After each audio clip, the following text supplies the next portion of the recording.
Orchestra a une stratégie, je dirais, gagnante par rapport à la crise, avec le concept club, qui permet d'acquérir nos collections à moins 50% toute l'année. Donc c'est une réponse par rapport à une clientèle qui est soucieuse du prix, mais qui est soucieuse aussi de la qualité.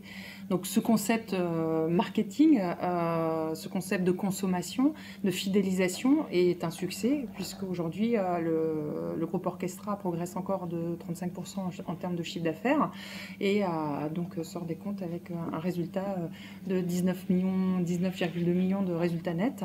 Donc on arrive à faire de la croissance, du développement et de la rentabilité. Durant cette année, nous avons également acquis Prémaman, qui est une grosse société belge dédiée dans la puériculture, ce qui va permettre à Orchestra d'assurer son développement pour sa stratégie future en étant un expert de l'enfant, tant sur le vêtement que sur l'équipement, que sur le jouet, c'est-à-dire sur le spectre très large d'un magasin dédié à l'enfant. Aujourd'hui, Orchestra est un leader du marché français, un des leaders dans le textile. Aujourd'hui, notre ambition, c'est d'être un des leaders européens, voire mondial, dans le monde de l'enfance, textile plus puériculture. Ça, c'est notre vision, notre ambition à 3 ans. Orchestra est très implanté à Montpellier. Aujourd'hui, on a un siège social qu'on vient d'inaugurer où il y a à peu près, entre l'entrepôt et les bureaux, 350 personnes qui travaillent. Après, Orchestra, c'est une société internationale. Effectivement, la volonté d'être à l'export, elle est ancrée depuis les premières années de création d'Orchestra. Donc, nous sommes très présents aussi en Belgique avec le rachat de Prémaman. Et donc, tout ce qui est puériculture sera en Belgique. Donc il va y avoir aussi le développement de l'activité puériculture sur la Belgique, mais ça ne veut pas dire que la partie textile et la partie siège d'Orchestra va disparaître de Montpellier, non. Mais il y a aussi une partie du centrale d'achat puériculture qui sera basée en Belgique.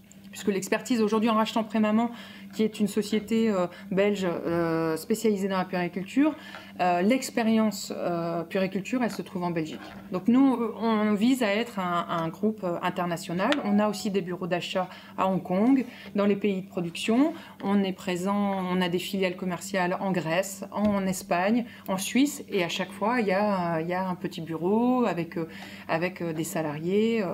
Voilà. Donc on est principalement français, mais on est un groupe surtout et également international. Donc on va ouvrir un deuxième porteur grand megastore de 2800 m² à Nîmes. C'est-à-dire qu'on était déjà présent dans la zone. Ce magasin-là va fermer. On va se déplacer. On était présent sur 550 m². Et donc on se déplace sur 2800 m² pour y intégrer justement toute la partie puériculture, toute la partie enfance, pour être dans cette stratégie d'être le magasin dédié à l'enfance. Financièrement, ça a 2 branches d'investissement importantes. L'une, c'est Orchestra, en étant actionnaire majoritaire d'Orchestra. Et l'autre, effectivement, c'est le tourisme avec le domaine de Verchamp. Le domaine de Verchamp, cette année, a eu la joie d'être intégré au groupe Relais et Châteaux.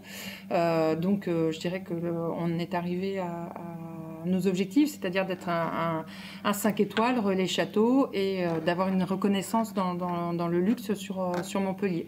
Donc on continue les investissements, puisqu'on a déjà aménagé 5 chambres supplémentaires, ce qui porte à 26 chambres le nombre de chambres du domaine, et on va agrandir le spa, on va créer une nouvelle piscine extérieure et un restaurant d'été, et également des nouvelles salles de séminaire. Donc on continue d'investir, c'est un budget de 2,5 millions d'euros, et notre but est de continuer à se développer dans ce tourisme de luxe et d'être l'adresse incontournable de Montpellier. Sur Montpellier, on a des belles adresses, que ce soit en restauration ou même en hôtellerie, mais qu'aujourd'hui on a un petit déficit de notoriété par rapport à la destination.